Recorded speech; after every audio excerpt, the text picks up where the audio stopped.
Hi, it's Jerry with I Love RV Life. Whether you're new to RV travel or you're just one of those RV travelers who just maybe go out on the occasional weekend or on that one time a week during those summer months, I have 12 tips from this seasoned RV traveler.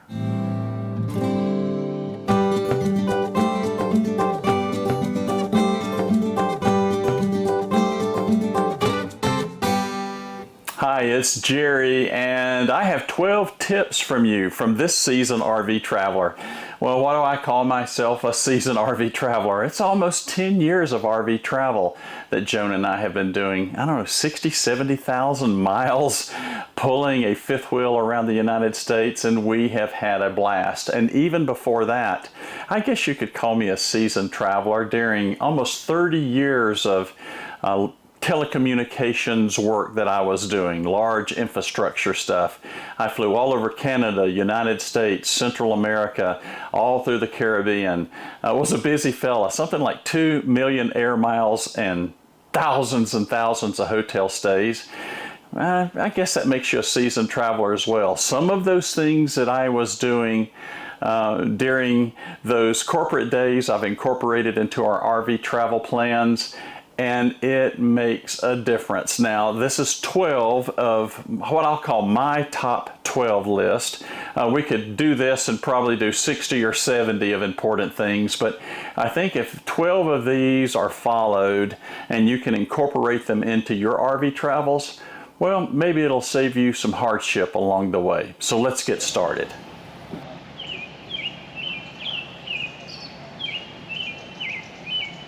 Well, Joan and I love RV travel, and we have been doing it for a long time. And aside from seeing all these wonderful, great, beautiful campgrounds that we get to go to, we also enjoy something that's very, very important so we can enjoy them, and that's having a good night's rest. Well, like many of us, we buy these beautiful new campers and we enjoy them to travel around in, and they just come with the worst mattresses in the world. And I was very fortunate to be able to find RVmattress.com and the Brooklyn bedding mattress. We have been using those for several years now, and they provide the most comfortable, wonderful night's sleep. They have a number of different styles that you can choose from their foam mattresses all the way up to their Aurora Luxe. We have the Signature Series, and it is a fantastic mattress. One of the great benefits about these mattresses is how easy they are to install. You order your mattress from RVmattress.com, and then this mattress is shipped to you in just a couple weeks. Just bring it inside, set it on top of your platform, pull the mattress out of the box, take it out of the plastic, and within minutes it comes up to full size, and you can sleep on it that night. No off-gassing. It is a wonderful mattress. Our Brooklyn bedding mattress that we receive from RVmattress.com is just absolutely wonderful to sleep on. And there's a number of great benefits that you get from these mattresses. Aside from the comfort, you've got a 120-night sleep trial, a 10-year warranty on each mattress, free shipping, and they're all made in Arizona. Well, if you're looking for a great night's rest in your RV and want a Brooklyn bedding mattress, it's so simple. Go out to RVmattress.com/I Love RV Life, and then at checkout, use the code I Love RV Life and get 25% off your purchase. Well, I would like to thank Brooklyn Bedding Mattress for sponsoring today's video. Number 1, plan your trip. There's a lot that goes into trip planning for your RV. I've got several videos on these. I will put them in the description of today's YouTube video, as well as on the ilovervlife.com blog. And I go into it with some very extensive things that you should consider when you're planning your trip in your RV. Now, this is what Joan and I have to do. We do a lot of research. Sometimes 6, maybe even a year in advance of where we're going to be going. And we do that so we can get enough content for this channel. So that may not be something that you have to go as elaborate as what we do. We want to know what's in that destination, what can we do. We use something called the hub and spoke method of travel. Instead of moving this 42-foot, 20,000-pound fifth wheel every 4 or 5 days, which You know, you spend a day setting up, a day tearing down, a day driving. We've tried that. It don't work. It's not fun. We usually stay a minimum of 2 weeks, maybe even as much as a month when we go to a location, and it all depends on what there is to do. So we do our research before we go. And, you know, the Google searches, the TripAdvisor, we see what's in the area, what fun things there are to do, and do some kind of research. We'll travel as much as 50 miles from one location. That's less than an hour there. Might spend the day doing something, an hour coming back, and sometimes we can cluster things, do things in a loop. A couple hours here, a couple hours in another location, come back. Gives us some content. Not every place that we go ends up in a video. Some of it is for our own interest, but we do try our best to share a lot while we're out there. So do your research beforehand. Now, it may be just a getaway. Hey, we're going to spend a long weekend. We're going to get away for a week. We want to go as far away from civilization as possible. Do nothing, enjoy the waves, enjoy the mountains, enjoy the lake, you know, do those types of things. And that research may be not quite as extensive as places to go and things to do, but the research is still equally important. You need to look and see what the impact of holidays are. Is it a popular location that lots and lots of people go into? I'll give you this as a for instance. There was a beach location in South Carolina. To fit it into our schedule took us 3 years before we could ever get a spot that met our needs for the type of travel we were doing at that point of time. And we were rewarded. It was a great location, but we had to do that planning, and we ended up booking that site 13 months in advance to be able to get the week that we wanted that fit our specific travel. So again, you know, do your research. Is it popular? Oh my gosh, was it ever? Those types of things. Length of trip. That's something you need to consider as well. How long are you going to be away from either your permanent residence, or if you're a full-timer, how long are you going to be making this loop? It's very important to understand the length of trip. And if you're going to be making this length, again, let's talk about this. Our RV is 42 feet, then you add our Super Duty truck, we're 60 feet in length. I can't fit in every campground. So I have to do that planning to make sure that we can fit in a location, that it's a cost that we can afford. You know, the costs are getting more expensive in RV travel in these camping locations as the days go on. I've seen some substantial increases in almost 10 years. So you have to plan for that. And then have your map for your route. Again, I will put links on how we map our travel. And whether you're using a GPS or you're using Google Maps or you're just using a good old Rand McNally map, you know, any of those types of things, make sure you have your map laid out before you leave. And the last thing that we do is we make a paper backup of all of our key turns. I know that sounds crazy, but sometimes you'll be getting into a location, the GPS or whatever you're using just doesn't work right, sound right. You just don't want to be able to trust that. Well, that paper map you can give to your co-pilot, and they can say, yes, we need to turn at exit 123 because this crazy GPS is telling us to turn 5 miles sooner or 5 miles later, you know, any of those types of things. It really helps in a crunch, and you don't want to be, you know, driving down the highway or some country road and the GPS is just lost its mind. Have that paper map to be able to do that as well. Also, in your trip planning, call the campground. If you can't go to the website, a lot of times you go to the website of the campground and it'll have directions. It will tell you, do not take this exit or do not turn down this road because somebody has done it and they know better, and it will get you in trouble. Make sure you follow that campground directions, and if they don't have them, call them. They're usually very friendly, and they'll help you understand, yep, you need to turn on this road and go here. Don't go down this one because it's got a crazy bridge. Or we even had one that they said, don't go down here because it will dead end. I can't imagine having to back up miles in my RV to be able to get out of a mess like that, but I know there's somebody out here watching today who have, so be able to do that. And then lastly, print out your reservations. I think this is very important for planning your trip. When you print out your reservations, if you go in, if there's some kind of a conflict in where they have you staying, you at least have a printout to go, but this is what we agreed to and you sent us. Now, that may not always, most reputable campgrounds will go, yep, we messed up, we're going to make it right. and there are those that will not be as good about it. And that's unfortunate. I hear these things all the time that it happens. It's rare, but it happens. But at least with a printout, you can say, here's where it is. I've paid the money.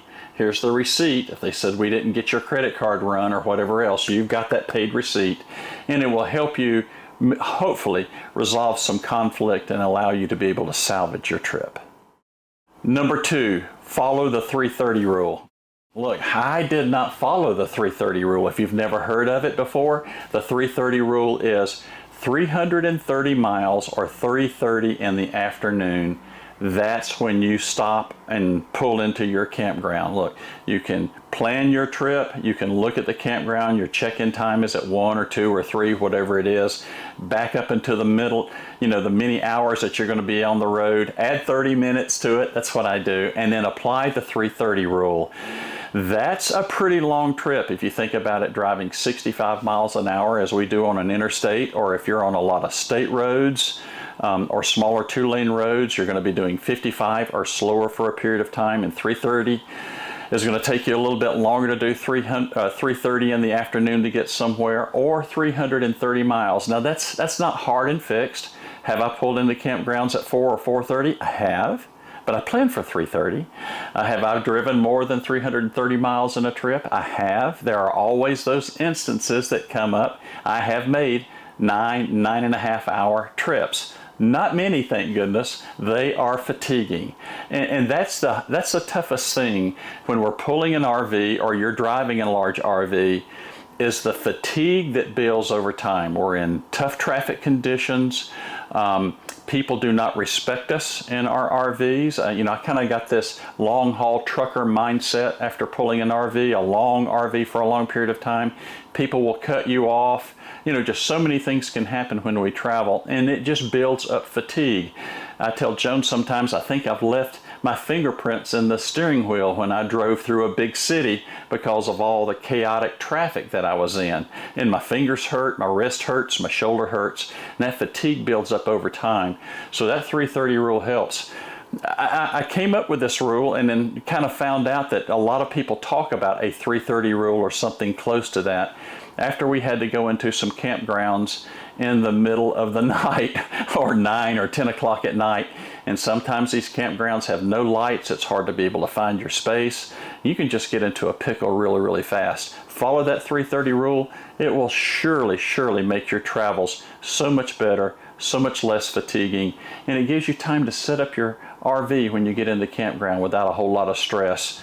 It'll just make your trip much better. Number 3, prepare your RV in your tow vehicle before the trip. Well, this one's very, very important. I go through safety. There's videos I've done on safety features. I've got a video out there of stupid things that I've done in the past. So some of this is what I do and have always done, and some of this that I'm going to share with you is because I've blown it and didn't do it and ended up in a mess. So one of the things that's very, very important is to have some form of a checklist. I'm a checklist person. Joan is a checklist person. You can put this on just in a notebook that you can follow. You can get as sophisticated as you want to be able to do this, but these are the types of things you need to do before you leave. I've actually got a checklist that we do, that is what we call our departure checklist. We use that when we leave a campground. But I think there's also people who like to have that checklist before they leave home of those things that we were supposed to do. And that's very, very important that you follow those, because you know what's going to happen. You're going to get busy when you get ready to leave the house, or you're getting ready to leave the campground. You're going to get a distraction. Something's going to come up. You didn't have the checklist and you left it, or you didn't do it. Whatever those things may be, it's going to happen. We've all been there, and this will just help, alleviate some of that thing that you forgot, or that important item that you were supposed to turn off, or did we close the garage door? All those types of things that can happen when we travel. Fill up your propane tanks before you travel. I never did that. I never worried about my propane tanks until I got to 2 locations 2 years ago that the campground had no propane nearby. So I've got 30-pound tanks in the RV, and what did I end up having to do? travel like 30, 40 miles to a dollar store and buy one of those stupid 20-pound tanks. It was expensive until I could get to the next campground and then fill my 30-pound tank. So it's rare that that's happened, but because it did happen, it ended up being very expensive, very time-consuming, just to be able to run, you know, the stove in our RV, just because I was a bonehead and didn't fill up my RV tanks to 30 pounds before we left, and we'd been running them for a while. So that's something you need to consider as well. Always fuel your vehicle before you leave on your trip. Again, that may be something that you go, I don't worry about it, but depending on size, I mean, if you're in a little teeny Class C or a Class B, you can pull into a gas pump in about any location.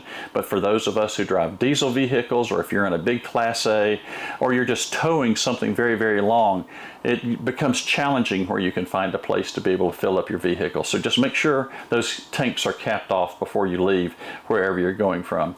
Test that refrigerator. I don't care what kind of refrigerator you got in your RV. Make sure you flip that thing on a couple days before you travel. Oh my goodness. For one reason, you want it cold before you start putting food in there. If it's warm, you cram it full of food. It's going to take all day for that thing to be able to come up to temp. It's going to be a mess. And then if you have a problem with it, at least you got a couple days to try to get that resolved. So that's very important as well. You know, this is something that, here's a lesson learned.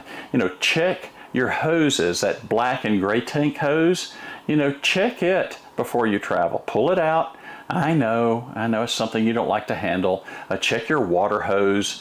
Make sure the fittings are good and you're not having any problems. But I wasn't doing that, and we got to a location and I went to dump the black tanks at the first stop, and it had a small little tear in it, and fortunately I was able to cut it off before I made a big mess. And yeah, you know what I'm out there doing, hosing it with water, and had to go buy, you know, a couple gallons of bleach because I wasn't going to leave that dangerous for somebody that came in behind us, and I'm having to treat it with bleach and wash, treat it with bleach and wash. It wasn't a big spill, but it could have been a disaster. It could have been awful, awful, awful. But if I would have just checked my hoses before we traveled, you know, pull them out, you know, we call them the stinky slinky, pull them out, look around, make sure you don't have any cracks, grab the fittings on the end and make sure they're tight. That's going to save a nasty trouble as time goes on. And something else you consider, 2 hoses or 2 cables are all better than 1. If you don't have 2 connecting style dump hoses, you should get that connecting extension as soon as possible. As a matter of fact, at the end of this video, you can go out to ilovervlife.com accessories if you don't know where to get them, and you can see those that are there. Just go out to Amazon or your local camping store and get you an extension hose, a good 10-foot hose. The other thing, whether you're a 30 amp or a 50 amp, get you a 15-foot extension cable. Yeah, they're expensive as the dickens. I can't tell you how many instances every single year that we go to a campground that the campground pedestal, the power pedestal, and or the water location and or the sewer location will not reach where the side of my camper's at. Why they're designed that way just absolutely blows my mind. But I guess different styles of campers, different styles of RVs, they're always in different locations, and there's probably not a fit for everyone. But I have I've got both a 50-foot water hose, I've got a 25-foot water hose, I've got 2 extensions plus my sewer hose that I use, and then I do have that 15-foot 50 amp extension cord, and I use them all the time. 2 weeks ago, I was using every single one of them just because we were in a location where the connections were way, way, way in the back and all my fittings were up in the front. So that's important as well. This is another biggie. Test your awnings and test your slide outs before you leave. You don't want to get to the campground, go to kick your slide outs out, and they don't work. That would be just awful. Ruin your trip. The awnings maybe not so much, but let's say you rolled them out and they wouldn't roll back in. What would you do? Would you know how to take a drill, and would you have the proper bit, and would you have a ladder that you could go up into the fitting that's on the end and be able to roll it back? I mean, you need to think about those things because you don't want to be in the campground and just be stuck, or now you're having to call one of these mobile RV repair facilities, which are good, and then pay a sizable fee to figure out what's wrong with your slide or to get your awnings back in. So that's important as well. Now, let's talk about batteries on your vehicle. The batteries on your truck, or if you have a tow vehicle or a Class B, C, or A. I didn't do that in the right order, did I? You want to make sure that your house batteries are, if they're lead acid, that they're watered up and they're ready to go. If your tow vehicle, they're the same thing, that you're going to have lead acid batteries. If they're not AGMs, you want to make sure that they're in good condition. The same thing for your house batteries of your RV. Most of the RVs today, the largest percentage, do have lead acid batteries in them, and you want to be able to check those, make sure that you're using distilled water to put in them, and then you need to use a digital voltmeter. If you don't know how to use one, again, I'll put a link in here that will show you how to use them. They're very, very simple. They're inexpensive. You can pick one up for $30 or so off of Amazon and test your batteries. You put it on DC voltage, you go across the positive and negative, and you look to see what your voltage is. A good battery, a good house battery, 12-volt battery that is at full charge, in other words, we don't have the charger converter pumping power into it, it's just sitting there idle, should read between 12.5 and 12.6 volts. And if that battery is reading 12 volts or less, then that battery is dying and near death. Because once you start using it, it's going to drop below 12 volts very, very fast. And you may not be able to get your slides out. You may not be able to get your jacks out, any of those types of things. This is something you definitely want to do 3 or 4 days beforehand in case you have to run and go buy a battery or two, whatever your RV requires, so that you can enjoy your trip. These things happen. 5 years, 6 years on these lead acid batteries, you're going to start getting into trouble pretty quick, and you're going to start seeing those voltage drops significantly. Number 4. Weather plans. We can't control the weather. The guy that comes up with this is going to be something, but we can't do it. Right now, we're sitting in the campground, and we had this campground. It's a very special place where we're at right now, and we had it booked for a 2-week stay, and I booked this 1 year ago. So it was a place that we were coming. We had a whole lot planned.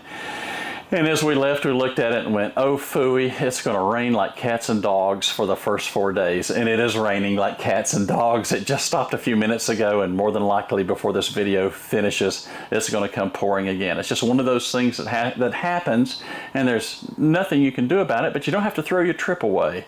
Now, I understand if you're just going out for the weekend, that's a different issue. We'll talk about that in a few seconds. But again, it's just one of those things. If you're a long-term traveler, you're going out for a couple weeks, you're going to have inclement weather. There's nothing you can do about it. So what do you do on rainy days? For Joan and I, it's not that big of an issue. We don't have kids that we've got to entertain. We just have to entertain ourselves. But maybe there's something that we can, after a day or two of claustrophobia, there is something that we can go to that is dry indoors. We can enjoy that. Maybe we can find a nice vineyard, wine tasting room we can go to. We're not going to get any video or anything like that, but we can enjoy it. Or, Joan, we can find a mall somewhere and we can just wander around, just anything to be able to get out, and enjoy that, or just even go out to eat at night. That's good as well. Now with the kids, that's a different issue.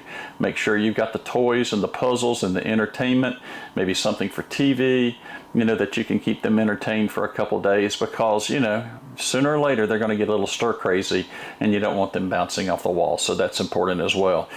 We ran into an issue a couple years ago where we got to a location on the coast of Georgia, and a hurricane, we were supposed to continue to go down into Florida, and a hurricane was coming up the Atlantic coast. Now, the weather folks talked about it was going to be something apocalyptic. As they do, they've got to sell advertising, so sometimes they get a little carried away. And in this instance, they definitely got carried away and had us very, very concerned. Fortunately, the storm turned, and we didn't have to fool with it, but we didn't know that. So, I'm on the computer, I'm on the phone, I'm calling places west of Georgia. I had a location right on the corner of the panhandle of Alabama and Florida that we were looking at. We had a place all the way up into Montgomery we were looking at. We had a place over at Gulf Shores, Alabama that we were looking at. So we were really watching that. So we went to the first location. It still looked like it was going to be a little hinky coming up the coast, and we held out for another day or two to make sure that we had plenty of time to get out of there before the storm hit. Fortunately, it turned, but I had a plan B. We could go all the way up into the middle part of Alabama, depending on how that storm was going to turn, or we could go way down on the coast of Alabama, close to Mississippi, and just get away from this thing. So we had to be flexible. Didn't ruin our trip. We did, oh my gosh, over 3,000 miles on that trip. We were gone for 3 months, had a blast. But we had plan B just in case. That's the second time we had to do that. We had a 3,500 mile trip.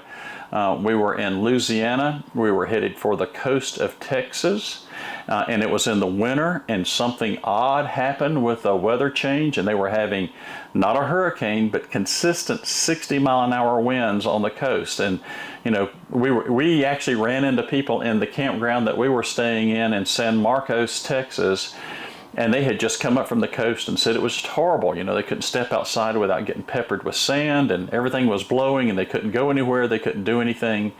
So we had to reroute, and I rerouted probably 2/3 of our trip, and we still had a fantastic trip. Yep. Kind of cost us a little money, canceling late in a couple locations, but that was the cost of travel. And it wasn't like we had to pay everything up front, but there was a couple locations we did lose our deposit, but that was okay. We still had a great trip. We were still able to do plan B, and we still had a great time. So that's very important as well. The other thing that can happen is snow. If you've seen some of our videos, if you've been with us for a long time, it doesn't matter if we get the whim. We'll travel to a cold climate in January and February. I know that doesn't make sense, but that's just what we do. I mean, we'll do it. And yes, we've been in locations more than once where it snowed while we were there. Now, I'm not talking about going up into Montana or Minnesota, things like that, but we've been up into the Appalachians, we've been in Kentucky, we've been up into the northern part of Kentucky, close to the Ohio border, and we had, you know, snow 12 inches. We were in Bristol, Tennessee one time, and we were getting ready to leave the next day, and it snowed like crazy that night. Now, I will not drive in the snow. I will not drive if there is snow on the road. If it was a car, and maybe that's a different issue and I can manage that. But the thing about a travel trailer or a fifth wheel, some of you may disagree, but you're not going to convince me of this. If you're going down the road, I don't know if I can do this video wise, and the rear end of that camper starts moving, it's almost virtually impossible to get enough speed to pull out of it, and wherever it goes, it's going to take you with it. So what do we do, or what have we done when it snowed and the next day was travel? Well, a lot of times you can go to the office and go, it's bad. And you know, most of these people know that. They've been in these situations 100 times that run these campgrounds, and they understand, hey, can I extend my stay a day or two until the snow passes and the roads get clear? I have yet, in the multiple occasions we've had this happen, they all look, and everyone have said, we'd rather you be safe here in this campground than go out and risk something. And oh, by the way, the folks that were coming in aren't coming, or maybe you need to move to this site over here in another location. That's no big deal. It's no big deal. I'd rather be safe than sorry. I'd rather be safe than put Joan and I at harm, or somebody else that's on the highway on harm. So if it snows, don't drive in it. Oh, for the love of Pete, please don't do it. And just stay where you're at for a day or two. You'll get there. You'll still have some fun. Number 5, postponing travel.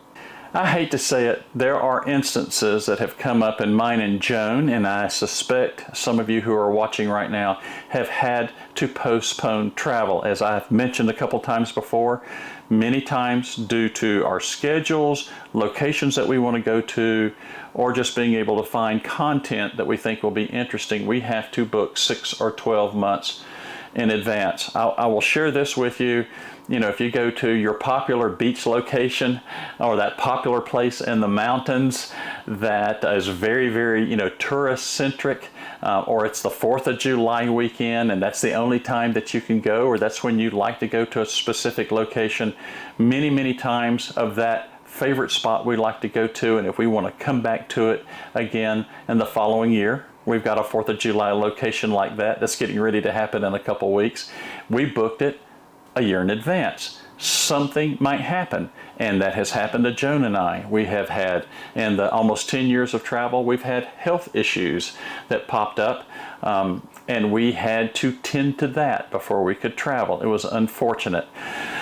Oh my gosh, COVID does not seem like it has been that long ago, but we had 2 trips planned over 2 years, and COVID disrupted those both times. One right in the middle of our trip, and the one the following year that many of the locations, it was about 4,000 miles all the way out to Las Vegas and back. It was a biggie. It was a biggie, and lots of stops in between. I had everything booked, ready to go, and I got emails that they were postponing on us, fortunately, and then there was a couple others that I had to postpone as well.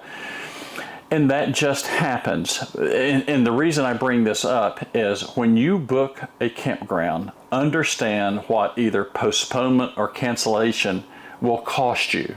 It's rare nowadays that it won't cost you something to be able to either postpone and reschedule or cancel it altogether. And it's because there are some RV travelers that has ruined this for all of us. I remember seeing a video of this person. I wish they had been banned, really and truly. I won't mention who they are. That was talking about the best way to be able to plan for RV travel. And they would book 5 and 6 spaces in various locations early so that they could get them all on the same week, and then the week they were ready to travel, they would cancel all the others and then go to the one that they were planning on going to. So what happened in those other locations, they blocked it out and prevented other people from being able to get to that space. Yeah, that makes me mad too. I mean, that's terrible. And because of that video and others like it and people giving those tips, what has happened is a lot of campgrounds have had to take steps, unfortunately, to protect themselves. Look, they run a business, I understand it, but we've had to suffer because of a few, and shame on them. So because of that, they have written rules. We have signed up for campgrounds that said there are no refunds, but for this fee, we'll let you reschedule it up to 12 months in advance. And we've had to do that, and we paid the fee. There's others that say no refund. They're in a very popular location. There's quite a demand for those spaces, and when you rent it, they made me pay 50% up front, and if I didn't go there, then I wasn't going to get that 50% back. There was one location that we went to, we had to pay in advance, and there was no refund that was available, but we could change dates for a small fee. I mean, and you can see everything in between. Some have simple things like you pay for a month, or you pay for a day, sorry, you pay for a day, and you might lose that day if you cancel. But every campground has a different rule, or some of them are very, very similar. Know that beforehand. Know that beforehand when you book that. Most times, I'm just going to share this with you, it is a hard set rule. I know we have deaths in the family, we have surgery concerns, we have things that are way out of our control. But can you imagine how many times people have called and used that, and that wasn't actually the case, just to try to get their money back? Unfortunately, again, the unscrupulous makes the honest suffer. And just know that beforehand, and know what your exposure is, just in case you have to postpone or change your travel plans. Number 6, campground research. Campground research is a biggie. Oh my goodness, the things that I could share. There are some campgrounds that Joan and I have stayed at, and because we run a positive channel, you will never hear their name and you will never see them on this video. Wow, did we get stung. So from that, and then there's been other campgrounds that we did the research and they said they were good, and on the positive side, they were 10 times better. I mean, you know, those are what I call RV gifts that come about. But do your campground research. I will give this, look, again, I've got information. If you haven't seen the videos, I'll put a link both in the blog and on the description below of what we do for, planning that trip and, finding the right location.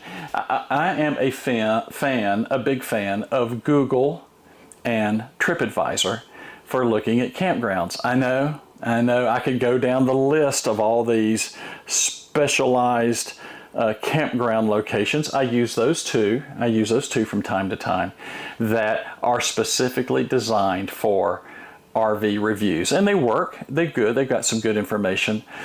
The reason I like to use Google and TripAdvisor is that there's no chance of anyone being sponsored for giving that review. Okay, so you might see something that's a little bit more testy than what you would see in one of these, what I'll call sponsored type sites.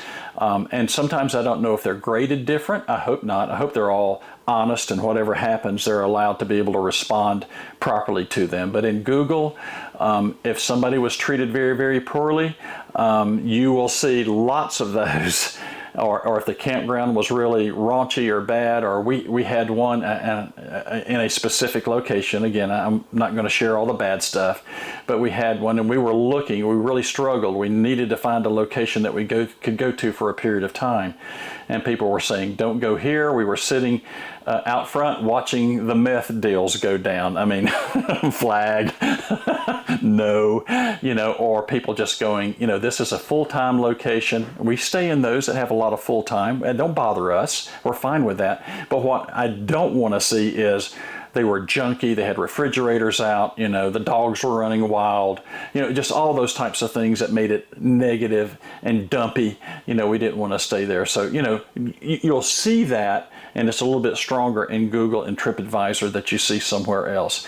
We also use the 9 out of 10 rule. There's 2 rules I'll share with you.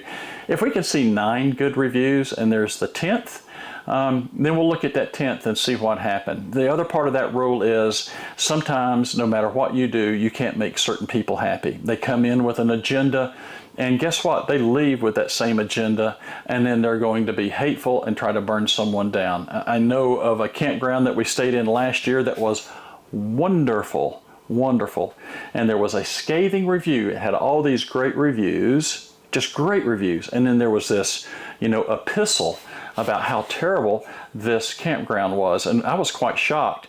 So after a couple days, I went up to the owner and I went, "Can I ask you a question about this review?" And he goes, "I know which one you're talking about. The people came in, they stayed there, and then when they got ready to leave, they actually went up to get their site comped to them, paid back, because they were Google reviewers. They actually carried that badge, and they showed how many, reviews they do on however many things that they look at. And they said, look, we're 5-star reviewers, and we'll make you look great and things like that." And they wanted to be comped. And the guy said, "Sorry, we just don't do that." And they said, "You'll pay for this." And, shame on them for doing something like that. So people have agendas. I just want to stress that. And then a lot of people are honest reviewers. I hope in the videos that you've seen from us, you see that we're an honest reviewer. People don't pay us to go to their websites. People don't pay us to go to their campgrounds to be able to do reviews and pay us a fee for that.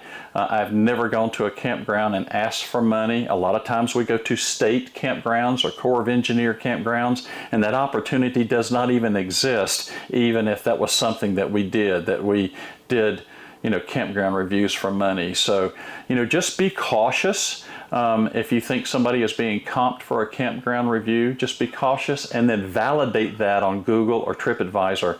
I think you'll be much happier and have a lot more success. I will mention this as well, and I'll share this one on a terrible, just a terrible experience. We went to a location, and I went to their website, and this place was just like, oh my gosh, Joan, look what we can get, and look how much we only have to pay for this site. This is incredible. This is going to be wonderful. Look at all these pictures and blah, blah, blah, blah, blah, and look at what this thing looks like. And I don't know why. For some reason, I didn't do the Google review, the TripAdvisor. I didn't do any review. And we pull up at this nasty thing. and it was horrible. Oh my gosh, it was awful. And where they put us, you just can't believe where we were at. It was terrible, terrible, terrible. And when we pulled up, I pulled up the phone and I pulled up the website and looked at the website and showed it to Joan and said, does this look like where we're staying? I mean, we got burnt. Boy, did we ever. We stayed there, we did our thing. I didn't bother complaining. What good was it going to do? But we left, and they'll never get a review. They'll never get a mention on our channel. You know, that's the only way that I'm going to deal with issues like that. Just be careful. You know, you can put lipstick on a pig, but it's still a pig, isn't it? Number 7, distractions are a potential for disaster. Wow, distractions can come in a number of different forms. There's one thing about driving in your car and being distracted where you might have an extra second or two to recover from that. And then there are those distractions, same ones sometimes, that can occur while you're in that big RV, and you will not have time to recover, and a disaster could potentially occur. And you know, we need to be able to pay attention to the road, focus on the road that is right in front of you, you know, using your mirrors back and forth. If you've got a rear view camera, using that as well for your lane changes. Oh my, if you haven't seen our Halo View videos, I know I'm sounding like a commercial, I apologize for that, but you know, we've got our Halo View camera. I don't know how I would drive this monstrosity that we do without being able to look at that camera for lane changes and things like that. So it's just, you know, it just makes it so much safer for Joan and I, and so much safer for the other people that are on the road as well. The phone, just don't. You know, a lot of times I'll have an earbud, or I've got a Bluetooth connection on the screen, the big giant 7-inch screen that exists for our radio. And when the phone rings, it's a big green thing that you just, you know, I can literally drive and tap it, and then it comes on and I can talk as I'm driving down the road. I know there's some people that says I can't drive and I can't talk on the phone at the same time. Okay, then don't. But I can, and I feel comfortable with doing it. Don't be texting. You know, I know I'm preaching to the choir here. Don't be doing those types of things. Just don't, because you're going down the road 65 miles an hour maybe. We're 20,000 pounds of fifth wheel. We're 10,000 pounds of truck. And it's going to take several hundred feet for me to be able to slam on brakes. And just nothing good's going to happen there if I took my eyes off the road for 2 or 3 minutes and looked back up, and there it is. It's just not going to happen. So, you know, don't do it. Use your co-pilot. I hope you got a co-pilot that you travel with. Use them. Let's get back to the phone. We've had instances where, you know, I've got a phone call from a client and I really felt that it was important to talk to them. I handed the phone to Joan and just said, I'm going to let you talk to Joan. We're out on the road. I don't try to hide that. She's being my business secretary today. So why don't you tell her this, and she'll take notes, and as soon as we get hooked up, I'll call you back and we'll get this taken care of. Use your co-pilot for things like that. Direction changes that can come up. You're going down the road, you look, and if you're using Google Maps, that red line is that long, and then there's that little thing out on the side that says plus 45 minutes. Oh man, I hate those, don't you? I do too. So, you know, Joan's available. You know, see if there's an alternative. She'll get her phone out, put in our destination, see if there's an alternative that we can get around to that our fifth wheel will fit on, that we're not going under some, you know, 8-foot railroad bridge or something like that. So use your co-pilot for that. Weather coming up here. Wow, I was talking about the weather's going to be going for 4 or 5 days. We had, you know, a dilly. So, you know, I'm driving. Joan, pull up the weather map and just see how bad this is going to be. Do we need to find a place to pull over? Are we going to be able to drive out of this nasty mess here in just a few minutes? What's it going to look like when we get to the campground? We're going to be able to change it, but do I pull in the campsite and do we sit here for 15 minutes until the bad stuff blows over? That type of stuff. Use your co-pilot for that. What if you need an exit change, or what if you need to pull over at an exit that wasn't planned for your travel? A lot of times There may be an exit you can pull over, but where can you take the RV? There's no place that you can park. Just because there's a Walmart there, you may not be able to get into the Walmart. They're designing these things so we can't get into them, but it might be another big box store, a Home Depot or a Lowe's, or who knows, there may be something there. A lot of times you can pull up your map, you can look at the satellite location and go, yep, there's some big parking lots over here, and we can pull over for whatever that special need is that you need to pull over to. So that's helpful as well. Hey, if you travel with kids or pets, they can be a distraction. I know. They get to scrapping in the back. You know, don't touch me, my side. We had kids, we know what it's like. And the last thing you want to do as a driver is to be fighting that mess. So, you know, let your co-pilot deal with that. Before we got our pet tube in the back, we let the kitties run loose, and you know, they're all over the place and tangling with me and getting in my way, and the co-pilot had to save me, you know, because the cat wanted to get in my lap or hang up on the steering wheel. So we got a pet tube. Well, I don't have to worry with the co-pilot for that. But, you know, sometimes the puppies or whatever that were traveling so good, and the best travelers in the world decides to get involved with your driving. So and you want your co-pilot there to be able to do that, and you want to be able to safely remedy that. Here's the last thing, and I kind of mentioned this about the phone. Don't mess with the tech while you're driving. I know, if you look at my dash, I've got a video that we did not long ago where we put one of those bulletproof systems up. You know, we've got a tire management system. I've got a front camera, what I call my insurance camera, in case some ding dong gets in front of me and slams on brakes, you know. I've got one of those up there. I've got my phone, you know, with, you know, maps going. I've got an OBD2 monitor over here where I'm monitoring my engine temperature and turbo temperature and transmission temperature and that type of stuff. So I've got I've got tech. It's not up in the windshield, you know, where it's blocking my view, but it's down low where I can drive, do a glance, or I've got a tire management system. So it's got its own built-in alerts as well. So if the pressure gets too high, pressure gets too low, you know, it'll set off an alarm. So I don't have to sit there and stare at it and wonder where we're at. Yeah, well, I give it a glance while we're going down the road, especially if we're heading to Florida and it's 97 degrees outside. I'll look every now and then and just see what the tires look like.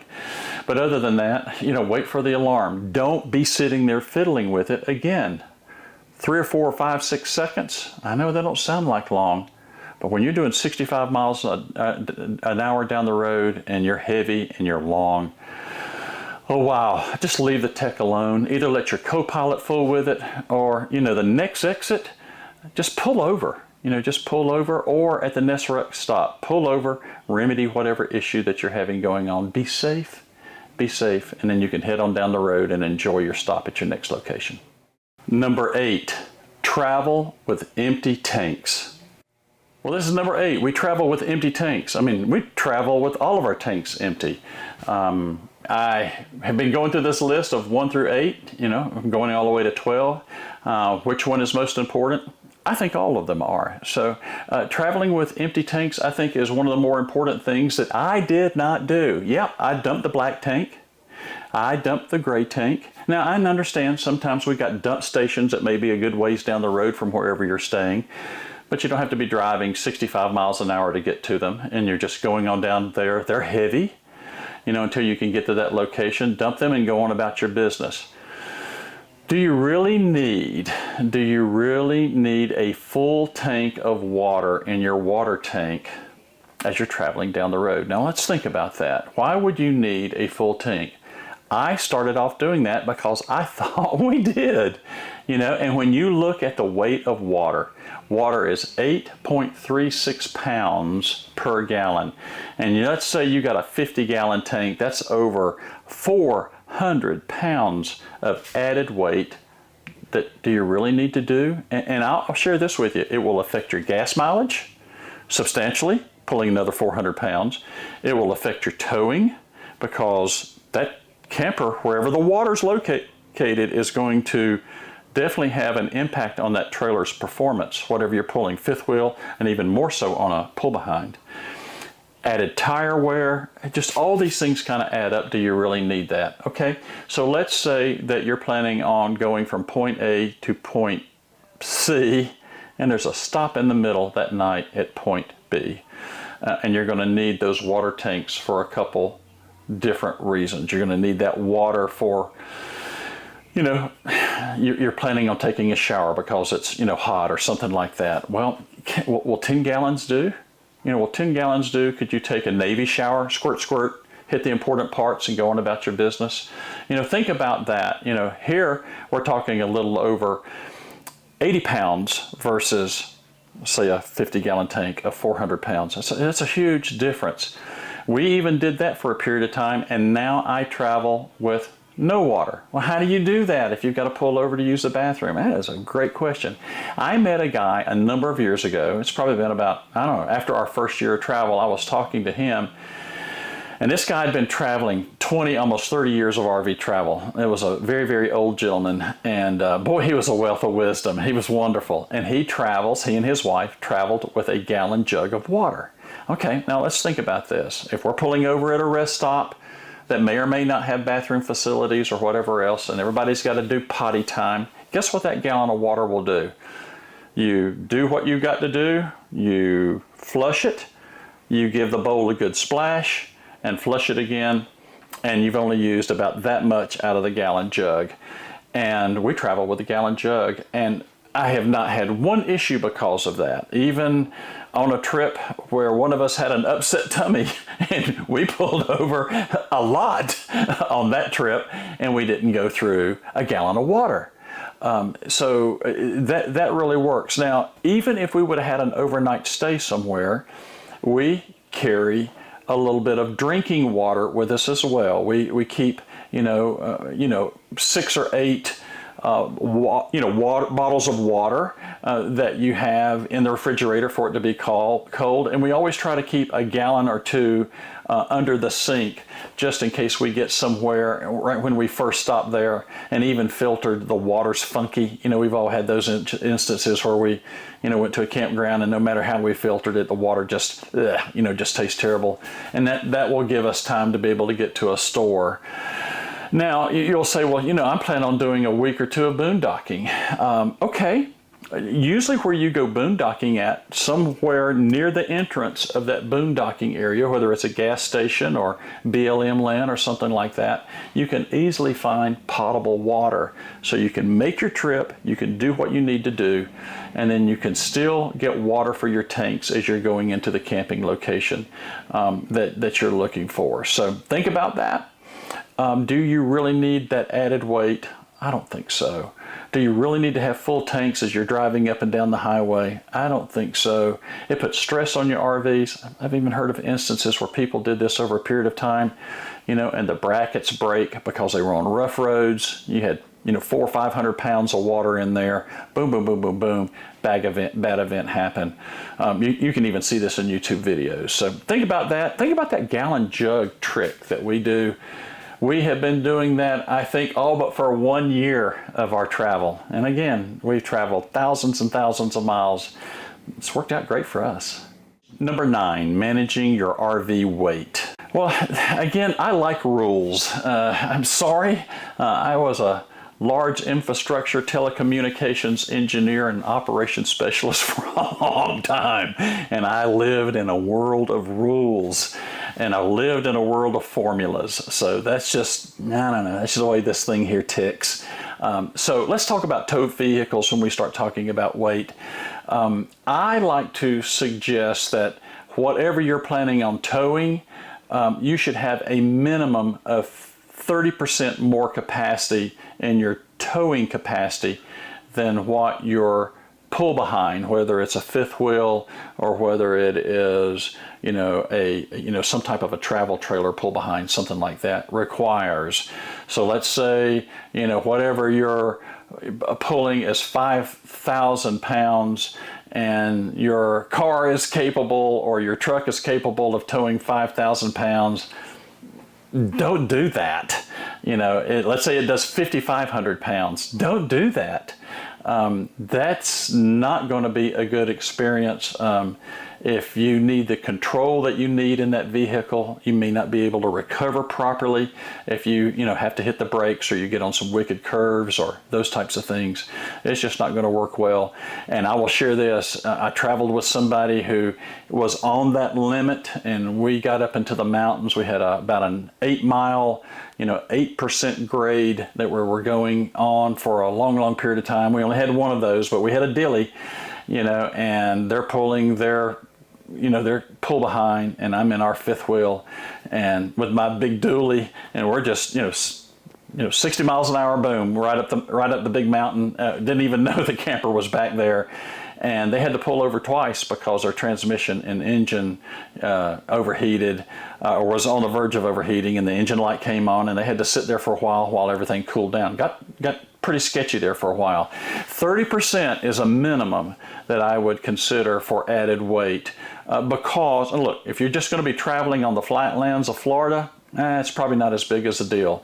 But if you're going to be doing any extensive traveling and it's going to have hills or mountains involved, you want that extra capacity to be able to get up that mountain, and you want to have that braking capability as you go over the mountain and start heading back down. You want that brake control and those types of things as well. Speaking of weight, don't overload your RV. Don't do it. Just don't do it. You'll look on the side of your camper. It'll have, total weight and a weight limit, 1,000 pounds, 2,000 pounds, whatever you may have, of how much stuff that you can put in there. Guess what? When you start adding this all up, you've got propane tanks that are going to be filled, 30-pound propane tanks. It's 60 pounds right there alone. We talked about the water thing. Just don't do it, that type of stuff. And then all the junk that you put in to enjoy your travel. I mean, we have lots of things. Like for us, I've got an e-bike, I've got lawn chairs. I got 300 amp hour lithium battery. If you've got a bunch of lead acid batteries, oh boy, those things are heavy. It just adds and adds and adds. All that stuff was not calculated into the weight. When you look at that sticker, all that stuff is add on. And if you get overweight, well, it's going to impact the performance of the vehicle that you're driving or you're towing. It's going to add wear to your tires. It might overload your tires, might overload your axles, overload your springs. All those are going to cause problems as you start going down the road. So you don't want that heavy vehicle behind you if you don't have to deal with it. The other thing I'd like to refer to is, I call it the push. When we're talking about getting 30% more vehicle or more. And if you can get more, that's even better. More is always better, right? So I call it the push. So let's say we've got that big hill that we're climbing, or mountain. Let's say we're climbing some big mountain, this big high grade. So usually whatever goes up, guess what? It's the same thing going back down. And I refer to it as the push. So as you're going down that mountain, whatever's behind you is pushing you down that road, pushing you now. So it's a lot different pulling. You've got the stress on the engine going up, going back down. You've got the stress on the transmission, gearing down. You've got the stress on the brakes for sure, going back down. Now, if you've got a diesel, you may have an air brake on it, or a diesel brake, or an exhaust brake. They call them several different things. If you have that, that can still help you, but you still need that 30% or greater that's added on there. So here's a couple tips. Whatever gear was used to get up the steepest part of the mountain, let's say it went down to third gear or second gear, you need to consider using that same gear going back down. Okay, I know that might sound crazy, but you really want to gear that thing down. Yeah, it's going to run the RPMs up, but that's going to give you a better chance of being able to manage your vehicle. And the last thing you want to do is, once you reach the crest of that big mountain, and you get that little flat spot, and all of a sudden it goes, whoo, let's get up to 60, 65 miles an hour again, and you start heading back down again, you just came out and created a slingshot effect, and you don't want to be able to do that either. You really want to start slowing down. So let's say the speed limit is 50, or let's say it's 50 miles an hour. To go back down the mountain. When you get up to the top of that crest, slow down to 35, maybe 40 at the most, and start that slow descent that allows you to get down that mountain without building up a lot of speed. That way you don't create that slingshot speed. Gear it down, and then as you're going down the mountain, tap the brakes. Ever so often, watch that speed as it gets up. Just tap the brakes. Do not ride them. And if you're overweight, you're going to cook the brakes of your vehicle, you're going to cook the brakes of your trailer, and if that happens mid-span, you got a runaway vehicle, so you don't want that to happen as well. Watch your engine temps and your transmission temps. Even if you've done the 30% rule, this may be a big climb. It may be a long one, and if you see that engine really getting up, or that transmission really getting up, it's okay to pull over. A lot of times these big mountains have plenty of pullovers, and pull over and let things cool down a bit, because you don't want that engine to go or that transmission to go that far away from wherever you're located. Now on my F350, I've got kind of like a basic model. So my dash gauges are not very sophisticated. So I don't have, one of these big Super Duty King Ranches that's got, the spaceship looking display that's got everything on it that I wish I had. So I have a OBD2 scanner that I plug into the port, and then I've got a spare older iPhone, or I could use my regular iPhone, that allows me to read real time what's going on in the gauges, that I can get a much clearer view. So I don't trust the gauges as much because they're not very descript that I have on the display, but I can look at that OBD2 monitor and I know exactly what's going on. I can manage, both turbo boost, transmission, engine, the whole works, and that helps a whole lot. And also, I can make a larger display on my phone so that when I'm looking out of the right of my eye as I'm going down the road to look at the temperatures and what they're reading, it's easier for me to see the speed and the RPM there as well. Even though it's on the dash, I can look in one little quick glimpse and I can see everything that's going on. I use a Bluetooth model. It's called an OBD Link MX Plus. That's an OBD Link MX Plus. I did a video on this a couple years ago. So this thing's been going for a couple years. I'm super pleased with it. It is as good today as the day that I bought it. I use it like crazy. I will not tow the camper without it. I don't care whether I'm going to Florida or like we are now up in the mountains. And it is just an invaluable tool. If you haven't seen that video or you want more information, I will put that in the description here and at ilovervlife.com. Number 10, sticks and bricks chores. So what are those sticks and bricks chores? Well, if you're not a full-timer and you still have a home that you're living in, regardless of whether you're going away for a weekend, there are other things that you might do for longer trips. You're going to be out a week or 2 weeks, or like Joan and I do, sometimes 3 months. So those are fun. The chores might vary just a little bit. So the first thing that I would share with you on sticks and bricks chores is start these a week to 10 days before you start heading out, because if not, you'll be in that last minute 2 or 3 days crunch and you'll just be killing yourself. You'll be working from sun up to sundown trying to get, a little thing always grows to a bigger thing, does it not? It's the Murphy Law of owning a home. Murphy's Law is also built into these RVs as well. So, it works both ways. But, those things build up quickly. And again, a rule of thumb, they always take longer than what you think they are. Things, simple things like the dripping faucet or the running toilet, you should probably be taken care of.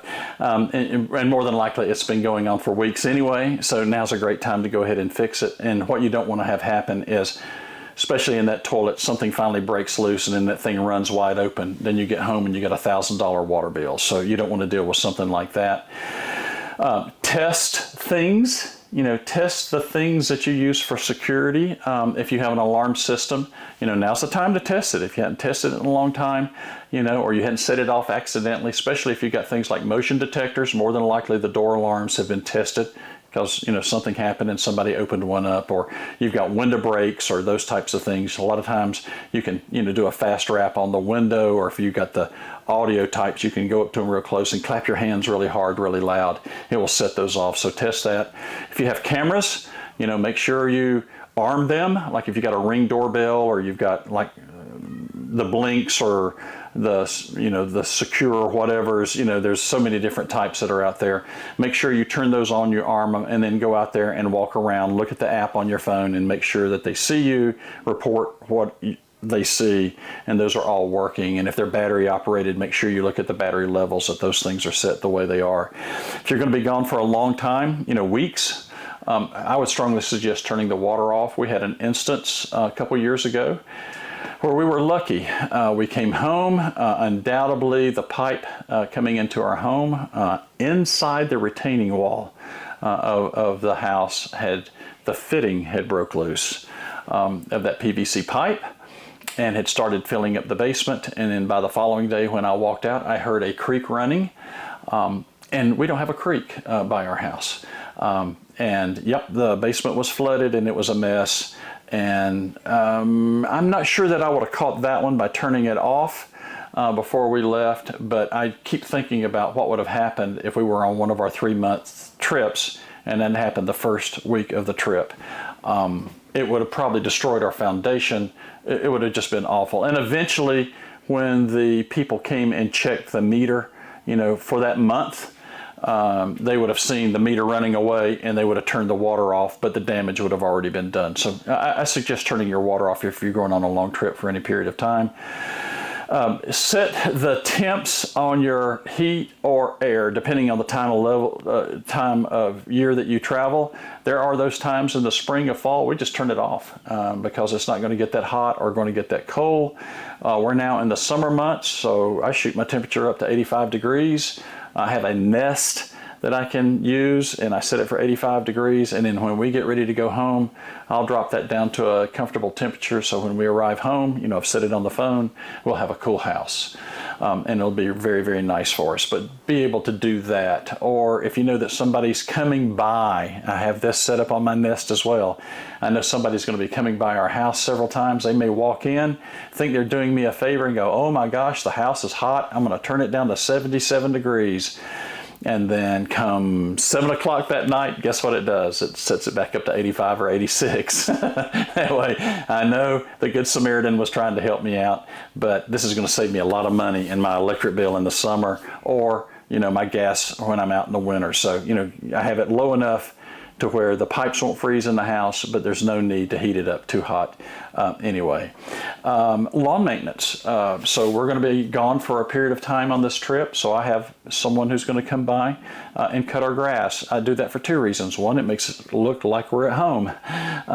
And then second, it's going to and keep my neighbors happy because I don't end up with a hayfield in front of my house. So I think that's important. I want to be a good neighbor, and at the same time I want to look like we live there as well.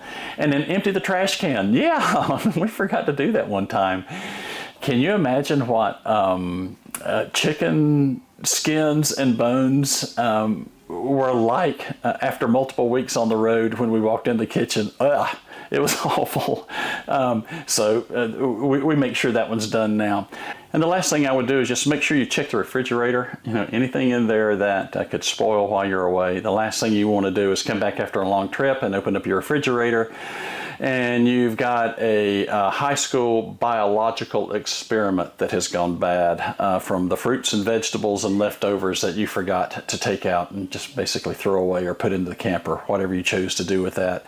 So those are simple little things about sticks and bricks chores. The list is really quite long, but those are the important ones for us. Number 11, 1-year clutter review.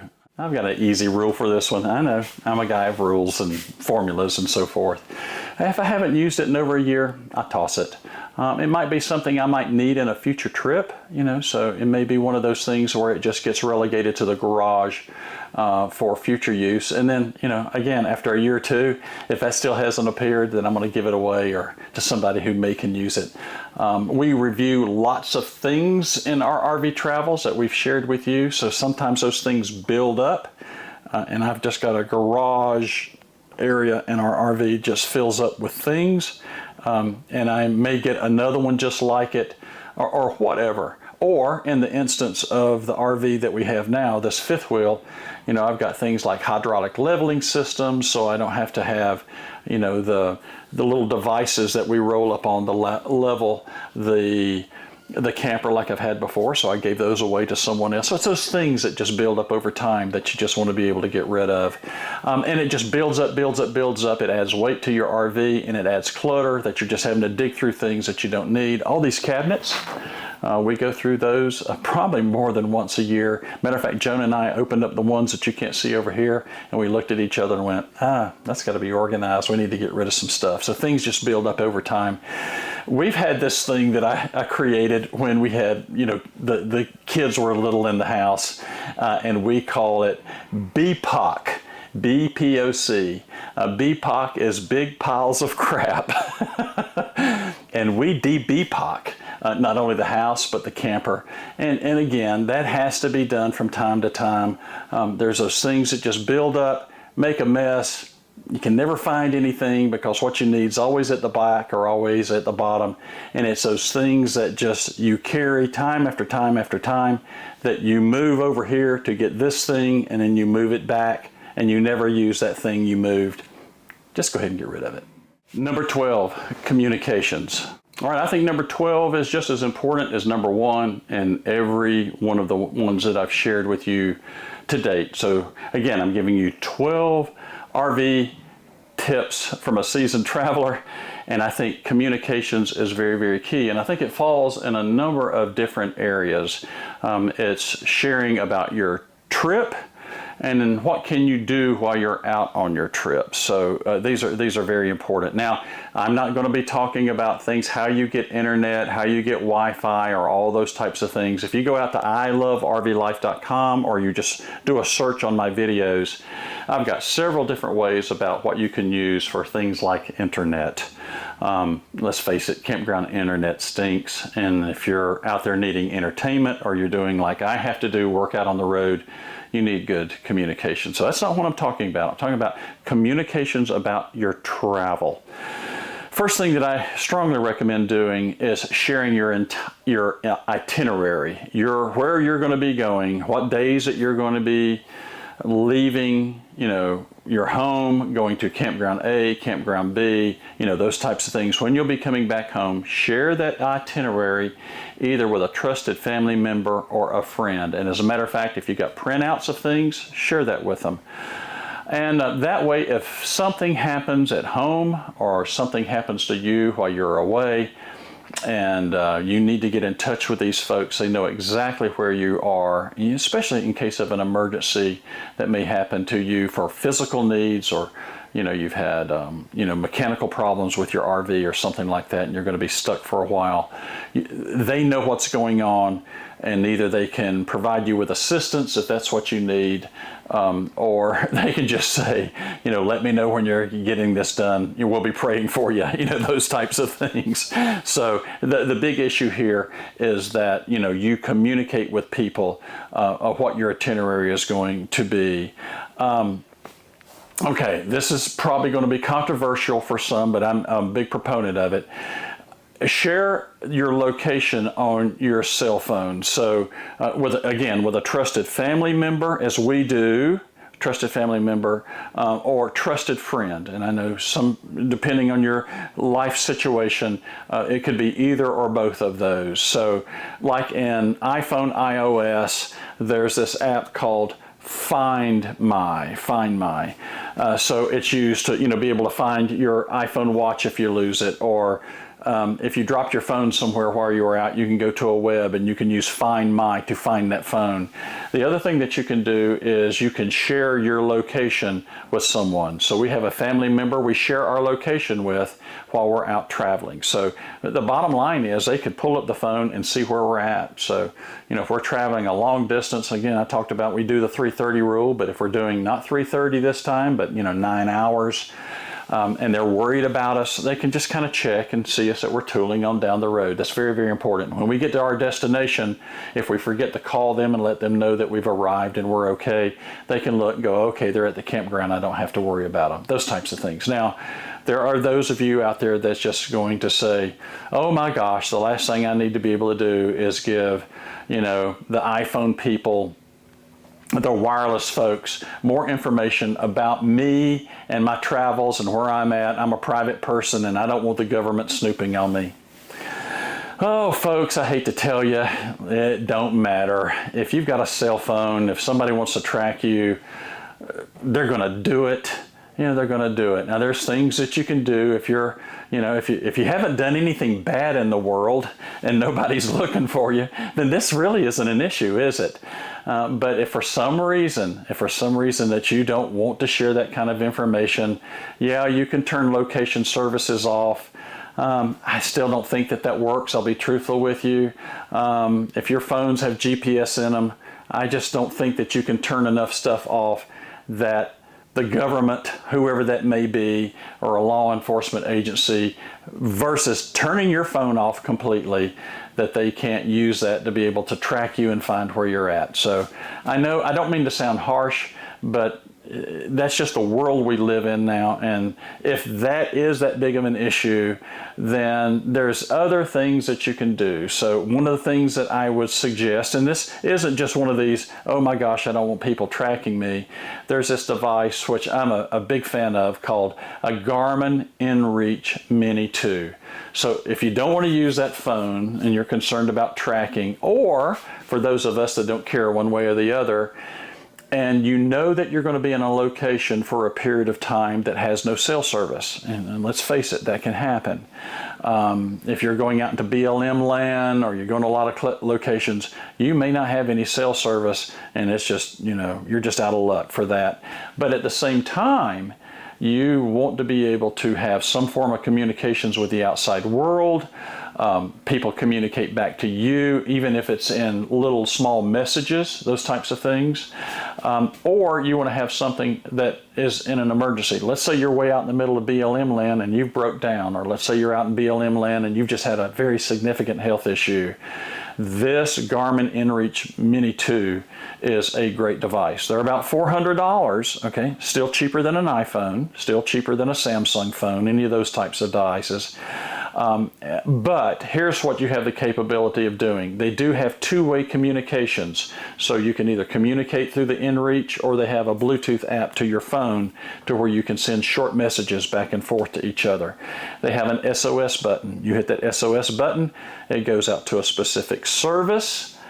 It gives your latitude and longitude, not an address, the exact latitude and longitude of where you're located, so you can get emergency services to you there. You can do location sharing, similar to what we were doing with iPhone. You've got features that you can turn that on or turn that off to report to someone that you're at this location. And it's not very expensive as far as the service that goes with it. Yeah, the device is about $400. But really, that's inexpensive in today's world when you're talking about protecting yourself or having a way, if you're in a location where you may be in danger. This was originally created for hikers, that was doing, the PCT or the, Appalachian Trail or something like that, and they needed to be able to communicate with loved ones, or they fell down, broke a leg, you can get help, that type of thing. And more RVers I run into have one of these devices, especially those who boondock in various locations. Look, and the services are really not very expensive. You can get a per month service that you can turn on and turn off. It's $15 a month, and that's their bottom line, but it does all those things that I just shared with you. And of course, if you're a full-time traveler and you need something like this all the time, you can do the full year. And you get discounts for signing up. I think it's pretty significant if you sign up for a whole year, and I think you may even have to pay for it in advance for 1 year. But consider that. If you're using your iPhone or your Android phone, most of them have a Find Me service. I'm a big fan of the iOS one. Let me add this as well. There's one other way to be able to communicate your itinerary, and I do this too, again, with family, with trusted family. I use Google Calendar, and on Google Calendar I have the locations that we're going to be going to. Here's where we're going to get there, here's where we're going to leave, and you can click on that, and in the notes I put a phone number for the campground. What if they can't reach me for some reason? They can call the campground, and it's got the address there as well. And then I share my calendar with those friends and family, so they can go to Google and they can click, and there's several ways that they can look at my calendar. They can either look at it, and I don't have to give them edit function. They can just have a review, a preview view of it, or they can incorporate it into their calendar as well. It's just whatever they choose to do, they've got access to where we're at. And I think that's a very valuable way to be able to share your itinerary. And let's say that all of a sudden you had to make some changes and move around. I'm going to this location and I had to change, and I've got to go to another location or whatever else. We're changing our trip plans, and I forget to tell them. They can always look and see where we're at on the days that we're out and traveling about. So I think communication is key, not only for your safety, but just for well-being with your friends and family that need to know where you're at, and you want to be able to share those types of things. We hope these 12 tips, of course, they're not all-encompassing, and I'm hoping that you might share some of your comments. I could have gone probably for another 2 hours doing this, but I think this is very, very important that you know these and incorporate these in your RV travel. And I hope you find these types of videos valuable. And if you do, there's this little thumbs up thing. Would you click on it?